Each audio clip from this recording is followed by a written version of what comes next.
خلافت میں استعمال فرما۔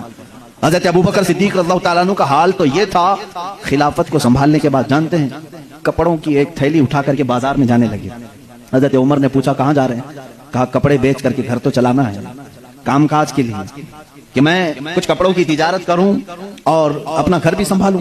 خلافت پر قائم ہونے کے بعد میرے عزیزوں اس وقت تک اسلام کافی دور تک پھیل چکا تھا۔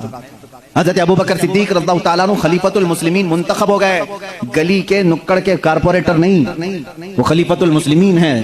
باوجود اس کے تھیلا اٹھا کر کے کپڑے بیچنے کے لیے جا رہے ہیں تو سیدنا عمر فاروق رضی اللہ تعالیٰ عنہ نے انہیں روک لیا۔ سارے صحابہ کو جمع کر کے پھر اتفاق ہوا اس بات پر کہ بیت المال سے خلیفہ کا وظیفہ مقرر کیا جائے، ورنہ پھر خلیفہ بھی اگر دن بھر بازار میں کام کرے تو خلافت کے معاملات کون دیکھے گا؟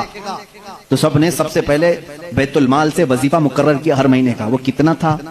وہ چند درہم میں تھا، یہاں تک کہ بیت المال سے حضرت ابوبکر صدیق رضی اللہ تعالیٰ عنہ کو ایک اونٹنی ملی تھی، ایک پیالہ ملا تھا، ایک چادر ملی تھی، 3 چیزیں ملی تھی۔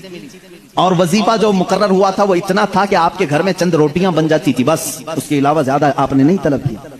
ایک دن آپ کی اہلیہ محترمہ نے آپ سے کہا بھی تھا کہ خلافت کے معاملات میں سر سوکھ جاتا ہے، کبھی کچھ ٹھنڈی میٹھی غذا بھی کھا لیں۔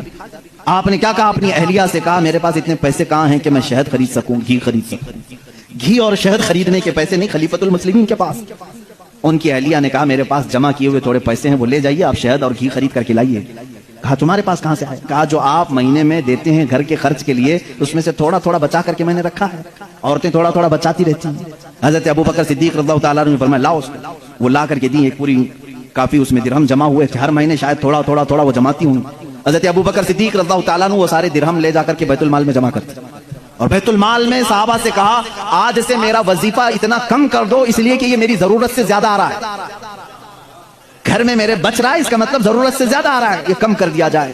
حضرت ابوبکر کا ہی وہ معاملہ ہے، یہودیوں کے ایک 50,000 کے مجمع میں 50,000 کا مجمع ہے، اسٹیج پر کھڑے ہو کر کے ایک یہودی عالم کہہ رہا تھا مسلمانوں کا خدا غریب ہے اور مسلمانوں سے وہ قرضہ مانگتا ہے۔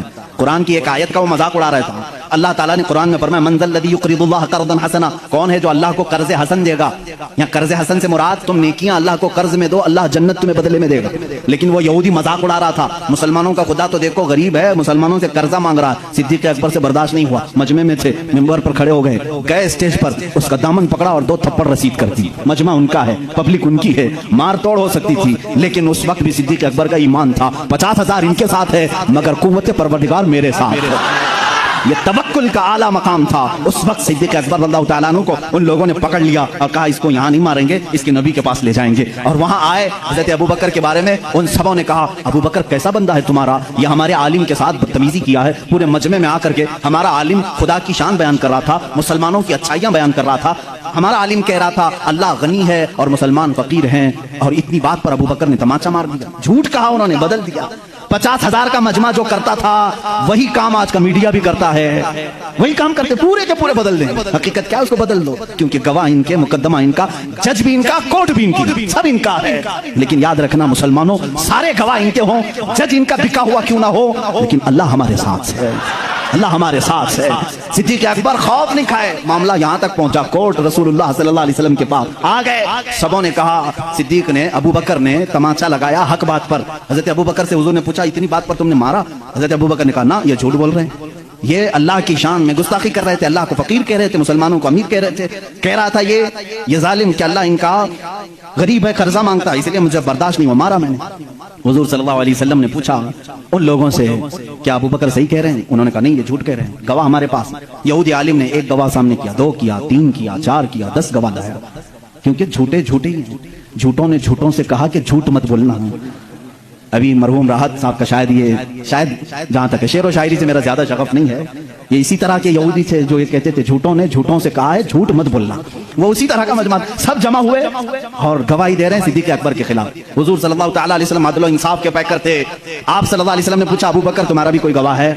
تم جو بول رہے ہو اس کا بھی کوئی گواہ ہے؟ آپ کا گردن جھک گئی، کہا یا رسول اللہ اس مجمع میں میرے علاوہ کوئی دوسرا تھا نہیں، تھے تو یہی سب، یہ جھوٹ بول رہے ہیں، اب میں کیا کروں؟ عدالت ایویڈنس پر چلتی ہے نا، ثبوت پر چلتی ہے۔ حضور اکرم صلی اللہ علیہ وسلم نے فرمایا ابوبکر تیرا کوئی گواہ نہیں، ان کے پاس اتنے گواہ ہیں۔ ابھی یہ بات چل رہی تھی، جبرائیل امین آیت لے کر کے آ گئے،